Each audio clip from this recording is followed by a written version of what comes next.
અમદાવાદમાં નબીરાવ બેફામ, બોપલમાં hit and રનની ઘટના, બિલ્ડરના પુત્રએ અકસ્માત સર્જ્યો, સગીર પુત્રને કાર આપવી ભારે પડી, આરોપી સગીરના પિતાની ધરપકડ। નમસ્કાર, ન્યૂઝ ફોર ઇન્ડિયામાં આપનું સ્વાગત છે। હું હિમાની આપની સાથે। તો કરોડપતિ પરિવારના માતા પિતા પોતાના સંતાનોને લક્ઝુરિયસ ગાડીઓ જાણે અકસ્માત કરવા આપતા હોય તેવું લાગી રહ્યું છે। અમદાવાદમાં આવા નબીરાઓ માતેલા સાંઢની જેમ ગાડી હંકારીને નિર્દોષોનો જીવ લઈ રહ્યા છે। ત્યારે અમદાવાદમાં ફરી એકવાર હિટ એન્ડ રનની ઘટના સામે આવી છે। 14 સપ્ટેમ્બરે અમદાવાદમાં હિટ એન્ડ રનની ઘટના બની હતી। 14 સપ્ટેમ્બરના રોજ રાતના સમયે સિક્યુરિટી ગાર્ડ ગોવિંદસિંહ રસ્તો ક્રોસ કરી રહ્યા હતા। તે દરમિયાન પૂર ઝડપે આવેલી મર્સિડીઝ કારના ચાલકે તેઓને અડફેટે લીધા હતા, જે બાદ કાર ચાલક કાર લઈને ફરાર થઈ ગયો હતો અને તેઓને હોસ્પિટલ લઈ જતા તબીબે મૃત જાહેર કર્યા હતા। આ અકસ્માતમાં હવે મોટા ખુલાસા પણ થઈ રહ્યા છે, જેમાં નામી બિલ્ડરના પુત્રએ અકસ્માત સર્જ્યો હોવાનો ખુલાસો થયો છે। બોપલ હિટ એન્ડ રન કેસમાં અકસ્માત સર્જનાર સગીરના બિલ્ડર પિતાની ધરપકડ પણ કરવામાં આવી છે। તો શું છે સમગ્ર મામલો તે જોઈએ। અમદાવાદના બોપલ વિસ્તારમાં હિટ એન્ડ રનનો બનાવ સામે આવ્યો છે।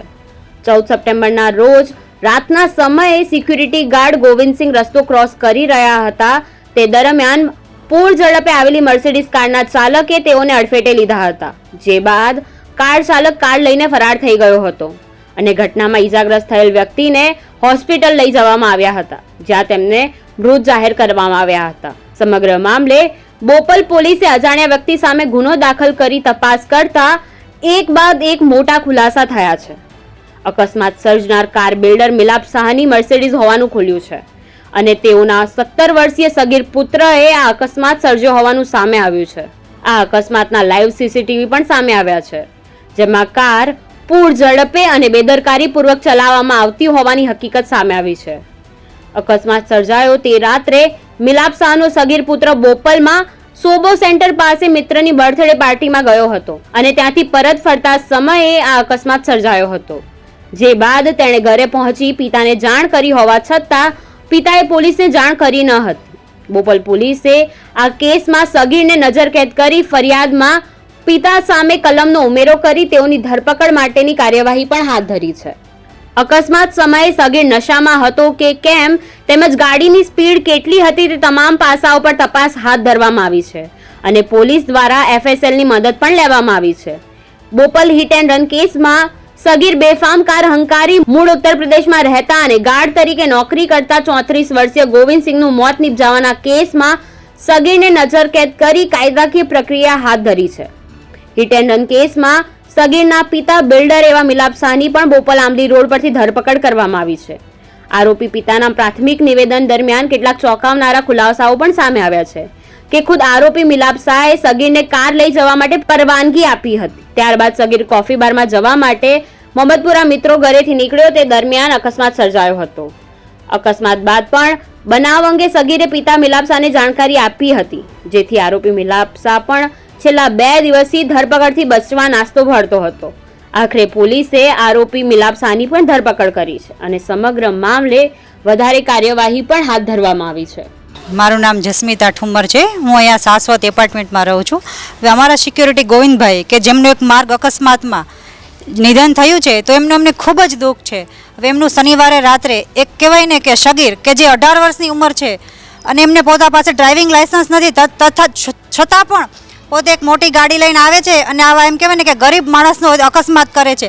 હવે એવા જે સિક્યુરિટી ગાર્ડ કે 6 થી 7 વર્ષથી અમારી આ કેમ કહેવાય ને કે અમારી સાથે એક પરિવારની જેમ રહેતા અને અમે પણ એમનું એટલું જ રાખતા અને સાથે એ પણ અમારે કહેવાય ને કે અમારા ઘર પરિવારનું અને અમારા બાળકોનું પણ એટલું જ ધ્યાન રાખતા। જ્યારે અમે ક્યારે બહાર જઈએ તો અમારા ઘરની ચાવી એમને સોંપીને જઈએ ને તો પણ અમને ચિંતા નહોતું। એવું એક પરિવાર જેવું એક અમારું સભ્ય હતું અને જેમનું આવી રીતના માર્ગ અકસ્માતમાં નિધન થયું છે, તો અમને બહુ જ દુઃખ છે।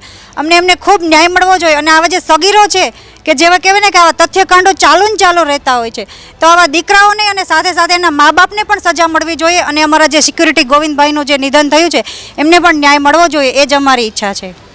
અમદાવાદના બોપલ વિસ્તારની અંદર શાશ્વત બંગલાઓની અંદર છેલ્લા 8 વર્ષથી સિક્યુરિટીનું ફરજ બજાવતા એક ગોવિંદભાઈ નામના વ્યક્તિનું મર્સિડીઝ ચાલકે અડફેટમાં લેતા અને ઘટના સ્થળ ઉપર તેમનું મૃત્યુ પામ્યું હતું. હાલાકી અકસ્માતો તો સજાતા હોય છે, રોડ છે, ગાડીઓ છે, વાહનો છે, પણ સવાલ એ છે કે આ નાના નાના બાળકોને એમની ફેમિલીજનકો કેમ ગાડીઓ આપી દેતા હોય છે એ ખબર નથી પડતી. આ અમદાવાદમાં 8 જ દિવસની અંદર આ ત્રીજી ઘટના છે. એક 132 ફૂટ રિંગ રોડ જીવરાજ ઉપર એક મહિલા દ્વારા પણ આવી રીતના અકસ્માત સર્જાવીને ભાગવાનો પ્રયત્ન કર્યો હતો. ત્યાંના રહેવાસીઓએ તેને પકડીને વેજલપુર જીવરાજ પોલીસ ચોકી પર હાજર કર્યા હતા અને જીવરાજ પોલીસ ચોકીના કર્મચારીઓએ તેને એમ ડિવિઝનને સોંપવામાં આવી હતી. તેના પછી તે બંને મહિલા ડ્રાઈવર અને એની સાથે જે એની ફ્રેન્ડ જે બાજુમાં બેસી હતી તે ફરાર થઈ ગયા હતા. તેની પછી સાયન્સ સિટી રોડ ઉપર પણ સાઈડમાં ફેમિલીજનકો ચાલીને જઈ રહ્યા હતા 3 વ્યક્તિઓ. તેમાંથી મા અને દીકરીને પણ એક ગાડી ચાલકે આવી રીતના જ ઉડાડી દીધા હતા અને તેની પછી એક ગોવિંદ નામના જે સિક્યુરિટી ગાર્ડ અહીંયા એમની ફરજ બજાવતા હતા સિક્યુરિટી ગાર્ડ તરીકે આ બંગલો જે છે અને આ સોસાયટી છે ત્યાં એ એમના પર્સનલ કામથી કંઈક બહાર ગલ્લા ઉપર પોણા 12 વાગ્યાની આસપાસ તે કંઈક એમની વસ્તુ લેવા ગયા હતા. તે સમય દરમિયાન એક બિલ્ડર છે નામિંગ બિલ્ડર છે બોપલના, તેમનો નાનો બાળક જેની પાસે લાયસન્સ નથી અને નાબાલિગ બાળક છે તે એમની મર્સિડીઝ દ્વારા તેને અડફેટમાં લઈ લે છે અને તેને ત્યાંથી ઉડાડીને ચાલ્યો જાય છે. પછી તેની ઉપર ફરિયાદ થાય છે અને અત્યારે હાલમાં અહીં જે બંગલાની અંદર સિક્યુરિટી ગાર્ડ તરીકે જે ફરજ બજાવતા હતા તે એમના જે બંગલાના રહેવાસીઓ તે અમારી સાથે જોડાયા છે અને ખૂબ જ એ લોકો પણ સદમામાં છે, કેમ કે એમના એક ફેમિલીજનક તરીકે એમને રાખતા હતા અને ખૂબ જ ઘર જેવું એમના રિલેશન પણ થઈ ગયા હતા સિક્યુરિટી ગાર્ડથી. અને સિક્યુરિટી ગાર્ડ ઉપર આ જમાનામાં એટલો વિશ્વાસ કરતા હતા કે એમની ઘરની ચાવી અને તમામ વસ્તુઓ એને સોંપીને જતા રહેતા હતા. ગમે ત્યાં ફરવા જવું હોય કે લગ્ન પ્રસંગમાં જવું હોય એટલો એ સિક્યુરિટી ગાર્ડ ઉપર ભરોસો કરતા હતા. અત્યારે એમનું એવું પણ કહેવું છે કે આવો સિક્યુરિટી ગાર્ડ આ જમાનામાં અત્યારે હાલના માહોલમાં અમને મળવો પણ મુશ્કેલ છે અને અમે આખી સોસાયટીઓ સદમામાં છીએ અત્યારે એના વિશે. તો અત્યારે જે મહિલા અહીંયા અમારી સાથે મોજૂદ છે એની સાથે અમે વાતચીત કરીશું. શું કહેવા માંગશે? આપનું નામ ને પરિચય આપો. મારું નામ રેખાબેન છે અને હું શાશ્વત બંગલો 29માં રહું છું. જે ગોવિંદભાઈ જે સિક્યુરિટી ગાર્ડ હતા જેનું અકસ્માત થયું એક મર્સિડીઝ ચાલક દ્વારા અડફેટમાં લેવામાં આવ્યા હતા, એના વિશે તમે કેટલું જાણતા હતા? ગોવિંદભાઈ કેવા વ્યક્તિ હતા, શું હતું? ગોવિંદભાઈ આજે 8 વર્ષથી શાશ્વત બંગલોજમાં સિક્યુરિટી તરીકે કામ કરતા હતા. મારે તમને જાણ માટે કહેવું પડે કે સિક્યુરિટી હતા, પણ અમારા હરેક ફેમિલી મેમ્બરના એક મેમ્બર હતા. સિક્યુરિટી જેવું અમને ક્યારેય લાગ્યું નથી અને આજે એના ના હોવાથી અમારી પાસે એની પાસે વાત કરવા માટે કોઈ શબ્દ બી નથી. જેમ તમે જોઈ રહ્યા છો અહીંના જે બંગલાના રહેવાસી છે અને બંગલાના જે માલિક છે એ એમ કહી રહ્યા છે કે એક સિક્યુરિટી નહોતા, એક અમારા ફેમિલીજનક હતા અને બીજા પણ બેન અમારી સાથે અહીંયા જોડાયા છે, એ પણ અહીંયા રહે છે. એમની સાથે પણ અમે વાતચીત. બેન, શું કહેજો અકસ્માતને લઈને?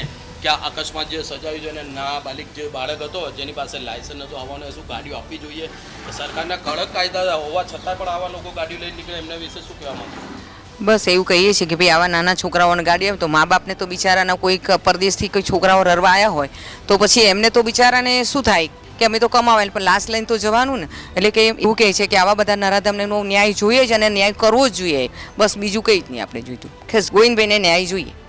ગોવિંદભાઈને આપ કેટલા વર્ષથી ઓળખતા હતા ને એમની સાથે આપણે કેવી રીતે? ગોવિંદભાઈ અમે 8 વર્ષથી ઓળખીએ છીએ અને અમે પહેલાં જ બંગલામાં રહેતા એટલે અમારા માટે તો બહુ જ સારો હતો અને અમે પહેલેથી જ અમે એટલું રાખતા હતા ને તો કોઈ હદવની વાત નથી એની પાસે. બસ બીજું તો શું કહીએ અમે. અત્યારે હાલમાં તમે પોલીસ પ્રશાસનથી અને સરકારથી શું ઈચ્છો છો? એટલે કેવી રીતના ન્યાય માંગી રહ્યા છો તમે? તો આટલી નાની ઉંમરમાં ગાડી ના આપવી જોઈએ, એ પેરેન્ટ્સની જવાબદારીમાં આવે છે. અને અમે તો એટલું જ કહેવા માગીએ છીએ કે અમને ગોવિંદભાઈને ન્યાય જોઈએ. અને ગોવિંદભાઈ અમારા માટે એક ફેમિલી મેમ્બર જેવા હતા કે જે એમનું અવસાન થયું છે એના માટે અમને બહુ દુઃખ થાય છે. અત્યારે હાલમાં જ્યારે કડક કાયદો પણ પ્રસાર કરવામાં આવ્યો છે કે નાના બાળકો દ્વારા ગાડી આપવામાં આવે ફેમિલીજનોને, અકસ્માત થાય તો એની જવાબદારી એના માતા પિતાની રહેશે, તો એ આ છતાં ગાડીઓ આપી દે છે, તો એના વિશે તમે શું કહેવા માંગશો બેન? હું હરેક મા બાપને એક મા તરીકે ચોક્કસ કહેવા માગીશ કે તમે તમારા બાળકને વધારે પડતી નાની ઉંમરમાં જે સુવિધા આપો છો એના કરતાં એને સંસ્કાર ચોક્કસ આપો. કેમ કે જ્યારે આવી ઘટના બને છે ત્યારે એક સમય આ બધું પતી જાય છે, ઘટના ભૂલાઈ જાય છે, પણ જે પરિવારમાંથી વીતે છે ને એ પરિવાર ક્યારેય ભૂલી નથી શકતો. જેણે અકસ્માત સર્જાયું બેન, એ શું કહેશો તમે? કોઈ નશામાં હતો કે એવું કંઈક જાણવા મળ્યું છે અમને તો સૂત્રો દ્વારા, પણ આપે જ્યારે અહીંયા જોયું ત્યારે એવું લાગતું હતું તમને? અને જ્યારે અકસ્માત થયો ત્યારે ત્યાંથી ફરાર થઈ ગયો હતો કે પછી ત્યાં સ્પોટ ઉપર એને પકડી લીધો હતો? એ ત્યાંથી તરત એ ભાઈ નીકળી જ ગયા હતા જેણે એક્સિડન્ટ કર્યું છે એને, અને એના પછી જે પોલીસની કામગીરી રહી છે અત્યાર સુધી બહુ સારી રહી છે અને આગળ બી સારી રહેશે અને ગોવિંદભાઈને પૂરો ન્યાય અપાવશે એવી અમને 100% આશા છે. એ ફરાર થઈ ગયો એટલે ગાડી લઈને ફરાર થઈ ગયો તો ખબર કેવી ના પડી? ગાડી લઈને જ નીકળી ગયો તો એ ભાઈ તરત જ.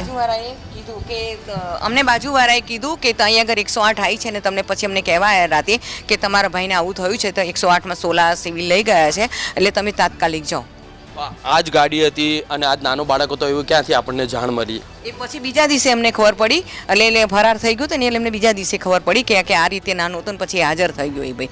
એટલે એના કોઈ સગા સંબંધી હાજર થયા હતા, બાકી પોતે નથી હાજર થયો હજી. હજુ એ બાળક પોતે હાજર નથી થયો એવું કેવું છે? હાજર કર્યો છે, બાળકને હાજર કરી દીધો પણ એના પપ્પા ફરાર છે. અચ્છા, એના પપ્પા એમનું નામ કે કંઈ જાણો છો આપ? ના, મિલન કંઈક છે એવું નામ છે ને કંઈક. મિલન શાહ. હા, મિલન શાહ. જેમ કે સાંભળ્યું અહીંયા જે બંગલામાં ના રહેવાસીઓ એમ કહી રહ્યા છે કે અમારો ગોવિંદભાઈથી સારા સંબંધ હતા અને 8 વર્ષથી અમારા સિક્યુરિટી નહીં પડે કે અમારા ફેમિલી મેમ્બર તરીકે અહીંયા હતા, એટલે એમને ઇન્સાફ મળવો જોઈએ. અને જે નાના બાળકોને ફેમિલીજનકો દ્વારા ગાડી આપી દેવામાં આવતી હોય છે તો એ ગાડી પણ ના આપવી જોઈએ. હાલાકી સરકાર દ્વારા પણ કડક કાયદાની આ અમલ દ્વારા કરવામાં આવી રહ્યો છે અને કડક કાયદો પણ પ્રસાર કરવામાં આવ્યો છે, છતાંય ફેમિલીજનકોને આવી રીતના ફેમિલીજનકો નાના બાળકોને ગાડી આપી દેતા હોય છે. કેમેરામેન રશ્મિન સાથે news for India, Sharif Ganchi, Ahmedabad.